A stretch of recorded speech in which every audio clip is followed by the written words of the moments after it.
So the case study design, which I think is a bridge between surveillance, epidemiology, and practice. So very many practical issues I will also address in reality, but in theory, from a careful way of thinking, this is also an option to avoid wrong influences in our study design. And that's what I really would like to discuss with you. Please talk with me, and it will, you remember the capture recapture, it sounded crazy. This will sound even more crazy, but there's a lot of sense in it. So please talk, discuss with me whatever sounds crazy in a minute. Okay.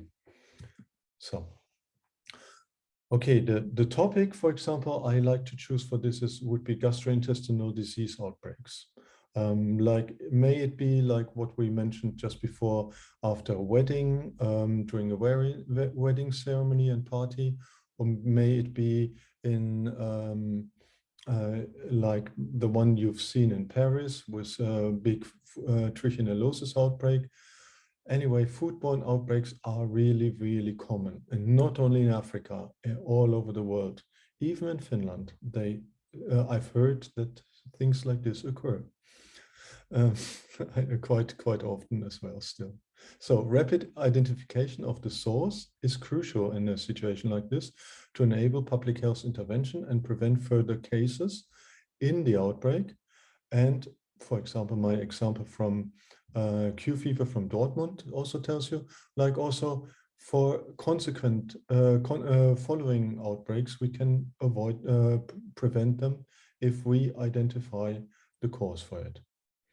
Epidemiological studies are resource intensive and prone to bias. One of the reasons being the difficulties in recruiting appropriate controls. We also discussed already, like for example, in our example from Paris, that choosing the right controls is crucial, because it's up to me as epidemiologist, or up to you, the future epidemiologists who are going to lead an investigation. If you choose the right controls, you will probably get really good results, which will help you to prevent further cases and spread. If you choose the wrong one, you might do something and it can even have negative consequences. So you can cause even more harm than benefit. And that's what we do want to avoid. So burden of infectious disease for gastrointestinal disease, as here my example for this morning, is generally underestimated. Yes, gastrointestinal diseases are very common. Guess how many cases per year? 17 million sporadic cases were have been seen in the UK only per year. In addition, more than 800 local and national outbreaks were described by colleagues from the UK, and similar numbers can be expected elsewhere. So if we look at, I've been warning all the time, hey, international comparison is really difficult. It's really dangerous. Yes, but at least it gives us an idea. And as I said, we all love to look at, for example, at the map of Europe and to see like distribution of confirmed Salmonella cases per 100,000 population. And here you see a figure from 2017. Can any one of you interpret this regional distribution? What can we read out of this regional distribution of salmonellosis cases per 100,000 population in the EU? And you will probably be stuck at once you describe Finland. But let's, in general, what do you see? Can anybody? This can be done by certainly by somebody, who I haven't heard so much of yet. Laura, could you please be so kind and describe what you see?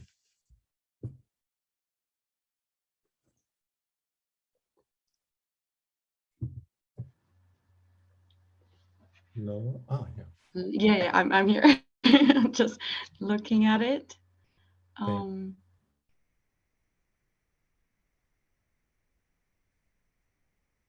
Well, there's a clear peak in. Oh,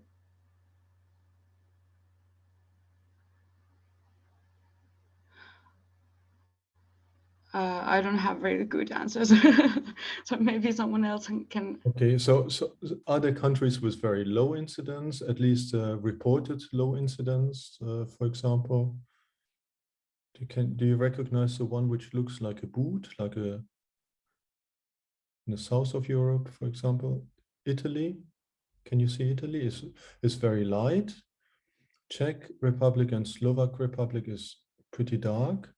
The middle of Europe is in the middle. How does Finland look for you? Surprisingly dark. Yeah. Strange. And what is that country in the center, dark red? Is it? Yes, at least one, it doesn't belong to my lecture, but it refers to what we've seen before. It's like, haven't we heard yesterday that Finland is doing extremely well with reducing salmonellosis? Yes, and if, for example, Italy has a lot of salmonella, and Right, it's very light here. right. Okay, so exactly. So the way for my lecture, what I would just want to say is like, okay, we've got salmonella everywhere. That's more or less wherever we have data. That's true. But concerning what we discussed before, it is a good example maybe to keep in mind, like, international comparison is difficult, isn't it? Because I think Finland is one of the safest countries, but it doesn't look like concerning salmonella. Yeah, but we have really strict surveillance here. Exactly, exactly. So you really, that's why I really think we have, at this point in time, we have to be careful with comparing, but there's really the need for harmonizing a bit more in Europe, because otherwise it's an interesting picture, very colorful, but that's all. But it tells us from my lecture, the key point is we've got salmonella everywhere. Okay. Thank you very much for your comments. Okay, key factors about salmonellosis in Europe. The second most commonly reported gastrointestinal infection and an important cause of foodborne outbreaks in Europe. In 2017, more than 92,000 laboratory confirmed cases were reported. 156 cases were reported to be fatal. So, okay, in the light of Corona, this is probably very little of fatality, but still, I think 156 cases of something people don't take too serious, I think is also, it is a problem, to sum it up like this. The notification rate was okay, like this, and the notification rate was highest in young children and 8 times higher than in adults. Okay, good, interesting. So it is still a problem. And why is it still a problem? Because we just learned from Finland that it can be reduced a lot. So we probably need to understand better what is going on, and we should be able to, as public health experts, to do something about it. And you might ask me as an epidemiologist, hey, why, if we're having epidemiology, so why don't we, use good studies and stop these outbreaks? Yes, we should. This is the family tree of typical public health epidemiological studies. The analytical ones with randomized control trial, Dorothy just mentioned. On the other hand, she also mentioned observational studies, and the classical ones here are based on individual data, analytical, and they are cohort study or case control studies. But actually, the family of cohort and case control studies got some new babies. And one of the newer ones, the case study, I want to show you. and why somebody might think that this kind of study design might be useful, why we might need also a few more than the classical ones. Okay, it's been used also in conferences. I don't want to talk too much about this. I just want to start thinking of picking up where Dorothy ended. Advantages of a case control study, for example. We heard before, they're very good for rare diseases. They're because you already have the cases, even if the disease is very rare, but if you have got your cases, you can do your study. It can be fast. You can look at several exposures. It's relatively inexpensive, except your income depends on it, because the highest cost is staffing cost. Small sample size is can be done. Data, at least for the cases, is usually available because this is where you start from. And there are practically not so many ethical problems because you're not taking the risk that people are getting more ill. In a cohort study, you just wait until people get ill. Okay. Okay, I'm repetitive. You have seen this slide, yes, but I really want to point out again, in surveillance, you see only what you look at. And we normally get the reports, and this is what we see. As you could see from Finland, almost all cases are reported. In Italy, maybe not. And therefore, you see different maps, as you just saw. Case control studies, on the other hand, very often used, but they have disadvantages. They do not estimate risk and rates, we heard before. Selection of controls is difficult. I mentioned several times before. This is a really, really crucial thing, because it is me or you, it's us who might cause the problem, might make the mistake so that the results might not be realistic. And problems with confounding might be there, and they're not suitable for rare exposures. And often people have to rely on memory or registers, and this might differ for cases and controls. I will come to this in a minute. So therefore, let's dive into the deep blue sea and have a look at a very new study design, first described about 23 years ago by Noel McCarthy and Johan Giesecke, two good colleagues of mine, and because they had, I think, a very good idea. But what is for you a very good idea would be my question to you. I will tell you at the end what Albert Einstein says about having a really good idea, what a really good idea looks like. Okay, it has nothing to do with diving, but I like the picture. Okay. So let's talk about it. Selection bias. What can be the problems in our studies? If this is our whole population, imagine this is the population of Tampere. You are now the public health doctor for Tampere, and here you have cases. Cases are here in red. So these are the cases of salmonellosis in the whole of Tampere. Okay. For Tampere, this might be realistic, or for other places, it might be a bit too small. But anyway, which of these cases are reported? The reported cases here are in blue. And I assume that at least in most parts of the world, we always have an underreporting. So because people don't get ill, not with all diseases, like with corona, many people are not reported because they have no symptoms. Unless they are tested by chance, they will not be reported. And this is the case for lots of gastrointestinal diseases.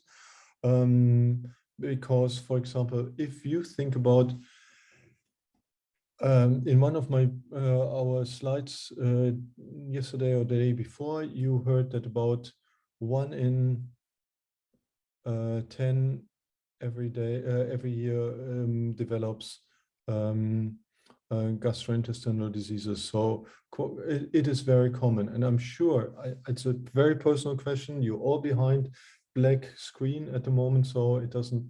I'm not interfering into your personality, but if you think back by yourself, you probably had the experience of a gastroenteritis, maybe also of a salmonellosis. You just don't know because it was not always tested. But did you always go and see a doctor and have it tested? I guess not.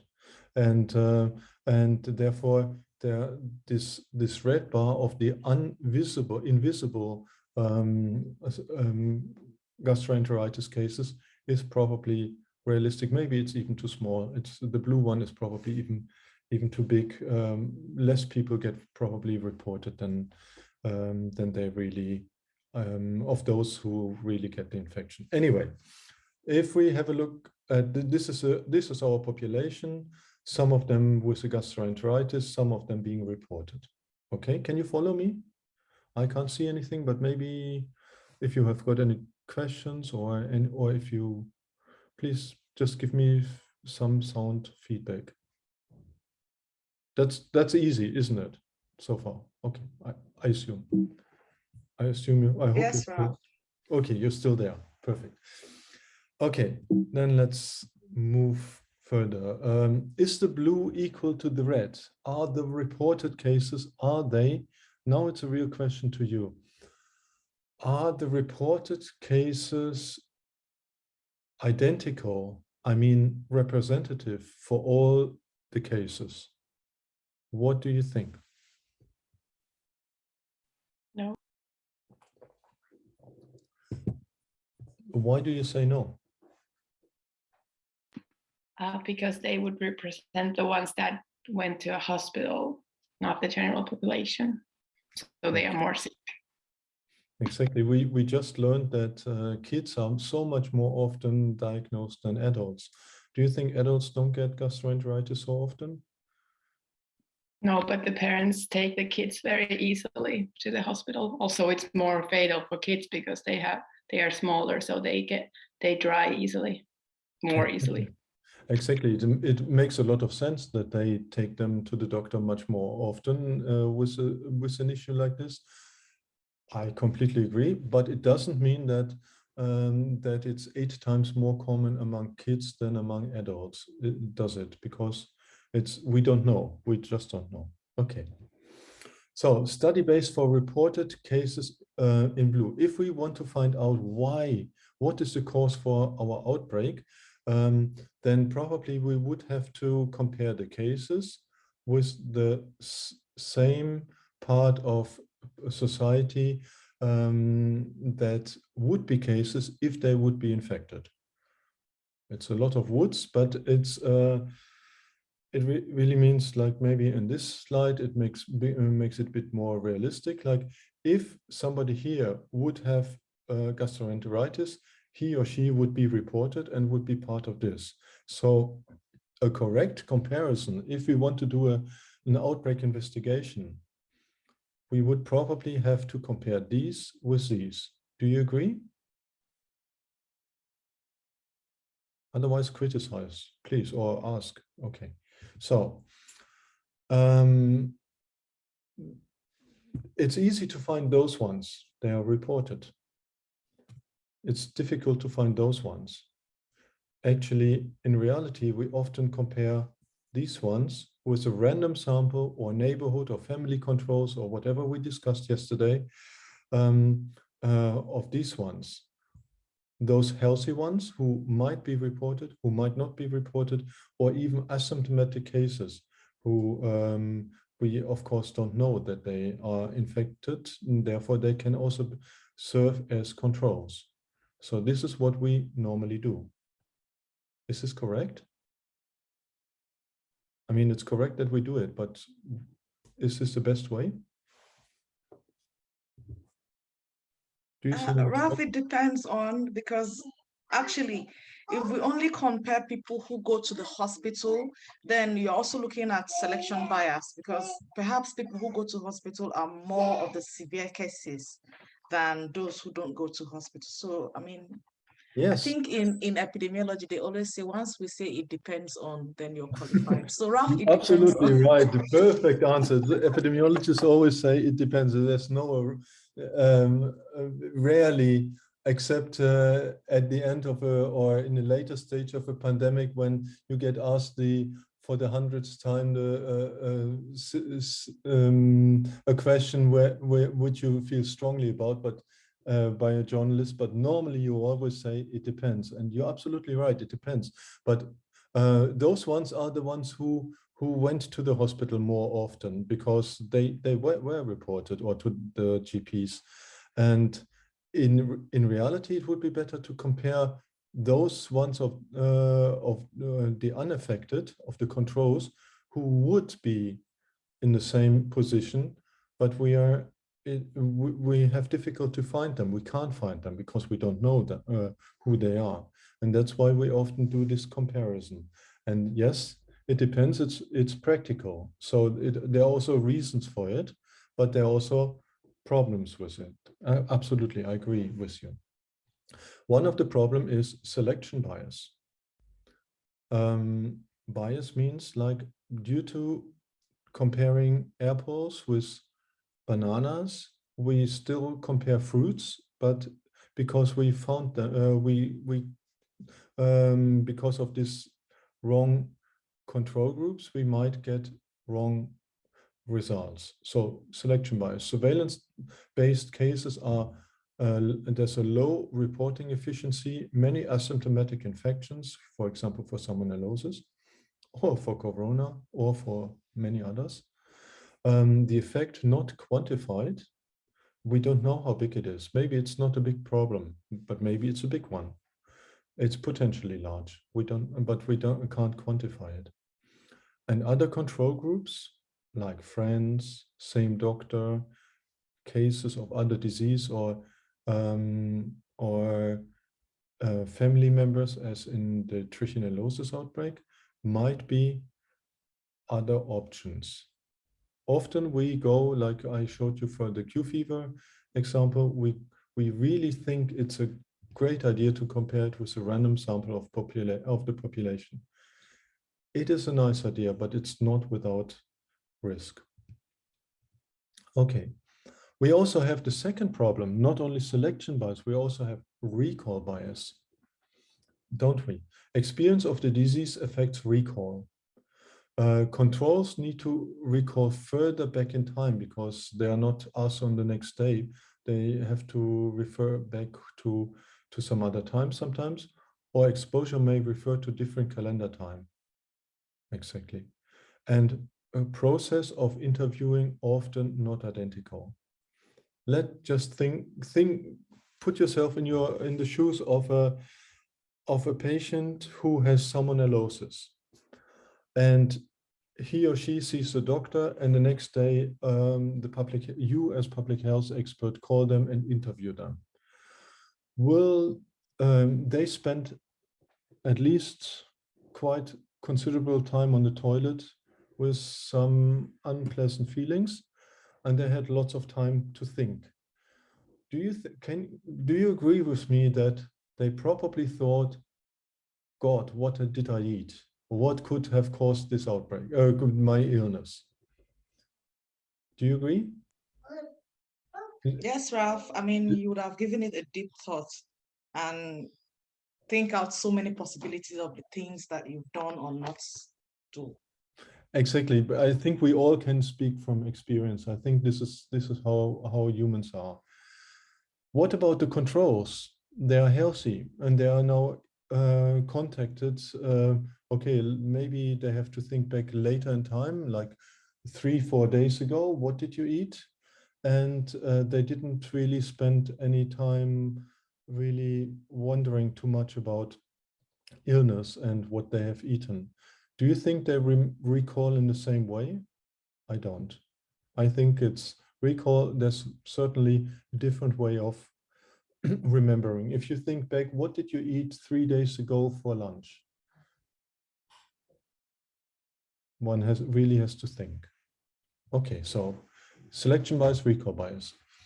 This is a problem. So not only for practical reasons, but also for methodological reasons.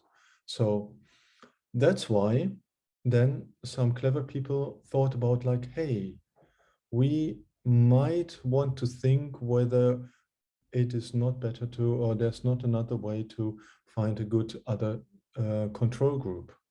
And they thought about cases as other diseases as control group. For example, it's not, the idea is not exclusive to infectious disease epidemiology.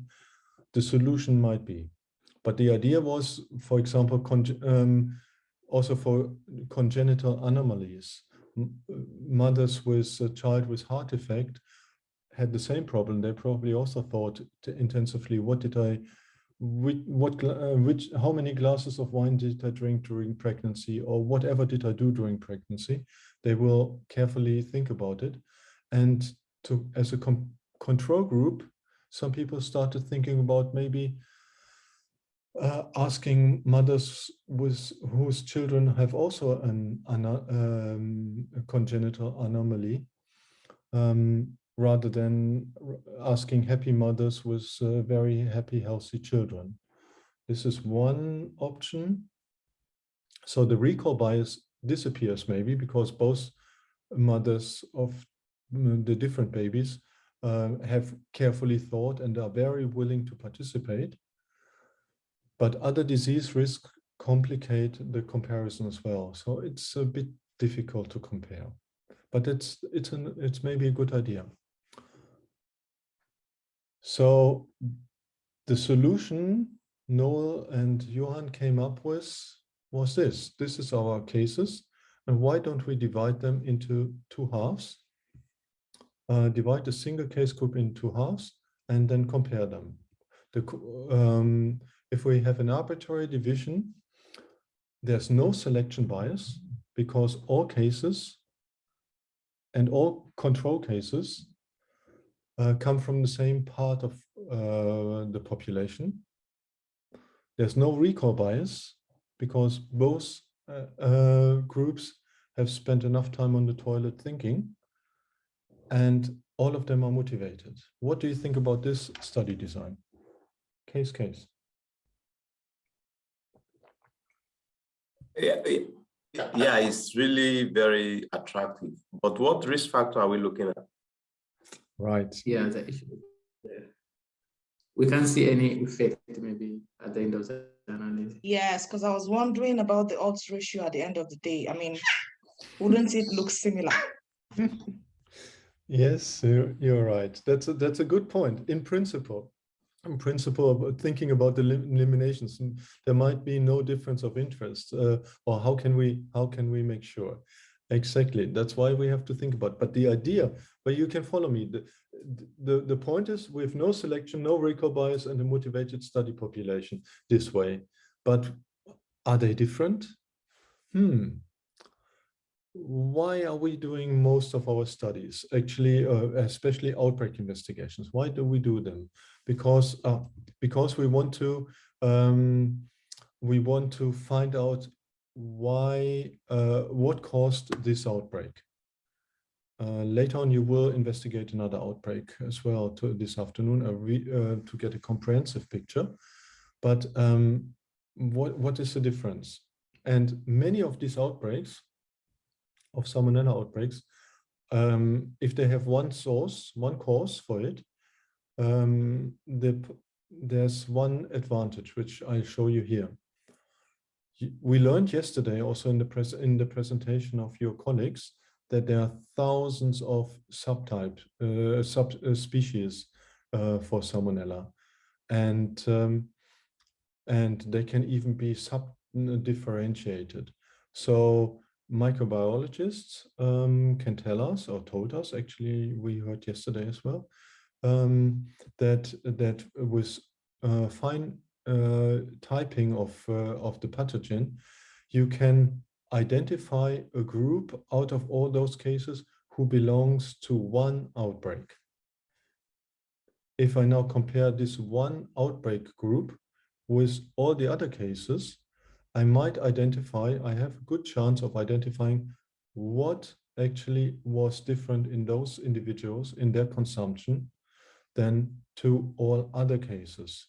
And this might lead us. So this is the idea behind, so we keep advantage of a case-case study design in infectious diseases, for example, for salmonellosis outbreaks. We have the opportunity to do this. It's difficult. It's not possible with cancer also, but that's why it's occurring in this course, this study design. So we can keep the advantage of the case-case study design while having a useful comparison if risk factors differ.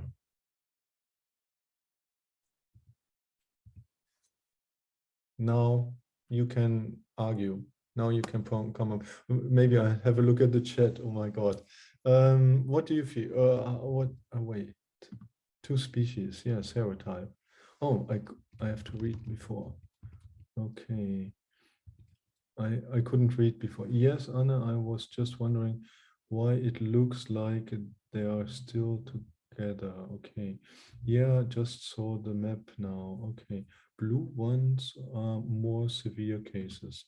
Ah, maybe. Yes, definitely. Ralph, Yes, I was please. thinking, right, if we are doing this, so it means that you have to, first of all, identify that salmonella is the problem. And before now trying to check for the different serotypes. But if you don't even know what the outbreak is or the cause of outbreak is, then I'm thinking this will now become difficult. Don't you think so? Absolutely, absolutely. No, yeah, I mean, this is, I just want you to think about that we can create new study designs with a special focus. And you're right, if if we only have gastroenteritis, it can be hundreds of things. That's true. But at least in the European setting, very often, at least the simple bacteriology is being done. That you have that you differentiate Salmonella from Campylobacter and whatever. So you would probably, once you know which cases are Salmonella cases, and then they could be subtyped, and you could use this study design for quick and not only easy, but also methodologically sensible analysis for a case study design. Okay, let me, you think about questions and I'll tell you some of the advantages of this study design. Theoretically, we have less bias, effect of bias. In the ideal case, almost none. And even we have potential statistical efficiency because the groups are more comparable. So you have less variation in it. So the measures of association are even clearer and stronger, clear visible. And on the other hand, which I think is very important for public health services, is this also has lots of practical advantages. Only cases are needed. So you can use existing case control or surveillance data, and you can to try it out. Like I said in the case in the capture recapture, also the case. It's a good idea to try it out, and maybe in a comparison with a case control study. It also has its limitations. There's no power to assess many risk factors, only those ones where you have probably data collected normally. It's hard to quantify population effects, but yes, you cannot extrapolate it to the whole population, but that's normally not your issue when you're doing an outbreak investigation. You want to find what was it the cake which caused this wedding outbreak or not, or what was it? And interference about causation can be a bit complex. I'll show you an example in a minute. Okay. Questions now? Sorry, Ralph, I just want to ask a question. That means this case study design is just similar to case crossover. So can you use the case crossover to actually assess this same issue of salmonellosis in patients? Yes, case crossover is another also somehow related study design. Yes, which also has the advantage that it can also be used for non-communicable diseases. For very special for infectious disease would here be our case study design. What I just want you to start thinking about is like, if I have the motivation to for a specific objective, why, for example, if my objective is I want to do an outbreak investigation, I want to find out why we're still having so many salmonella cases in my region. In Hamburg, for example, we tried it out. Then if this is my objective, I could have a very practical and also methodologically sound alternative to the classical case control studies or cohort studies. So case study design could make some sense. And that's what I know one has to think about. Okay, let me show an example. Because of course I also tried it out, wanted to try it out whether this really works. When I first heard about this study design, I thought, crazy, case study design. Does it really work? And yeah, so we wanted to find out how it works. These are the cases in one province of Hamburg. Hamburg is divided into several provinces, and one of them, you see the seasonality, January to December, and you see we have salmonellosis here, mainly in the summer. And during this period, there was also one outbreak, one small outbreak of 10 cases, which was serologically, which we could use for a case study design. And this was subtype 1. And we compared these cases with other cases from the same year. And it became quite, we got compared it to a case control study where also a butcher came out as the major risk factor. And we could even, with this simple analysis, which cost us very little time, we could identify, yes, it was most likely beef or pork which caused this outbreak of salmonellosis there, while other factors were not significant. Okay. Oh, let's keep it here. So just short, but fruit for thought I want to deliver here is the future of case studies is, it's not going to revolutionize everything, but for our foodborne outbreaks, for salmonella outbreaks, for example, this could be have an advantage. It would be good if one tries it out, and in some local health authorities, and nowadays in Finland, certainly you would have all this contact tracing and then interviewing of cases. You would probably have this online already. If this is done in a systematic manner, like a questionnaire, you would be able to compare cases with control cases easily.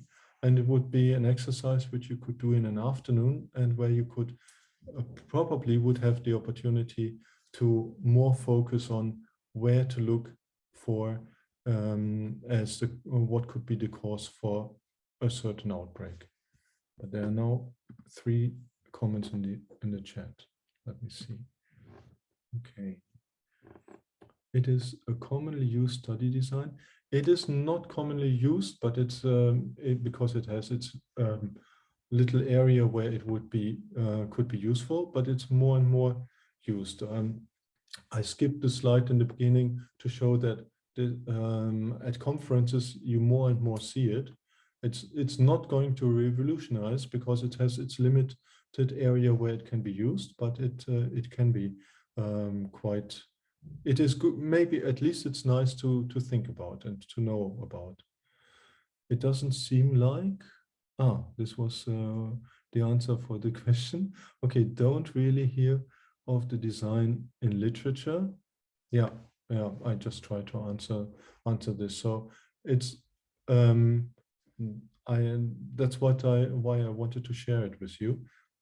We have to use we can use different study designs always for different aims.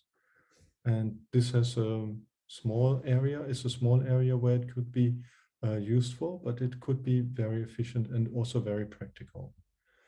And therefore, I would end with, I have to translate the original from Albert Einstein. He said, a really good idea you recognize on the fact that its realization seems impossible right from the start. And probably this is how you feel at the moment. It's a bit crazy, this case study design, but maybe it's a really good idea. Albert Einstein also said, imagination is more important than knowledge. And I think that's what I really want to say is like, try to understand the different study designs, try to match them with your objectives, your study objectives, and then choose for the right one, which will give you least biased, most realistic results. That's my conclusion about that. Any question? Let me stop and let's see each other. So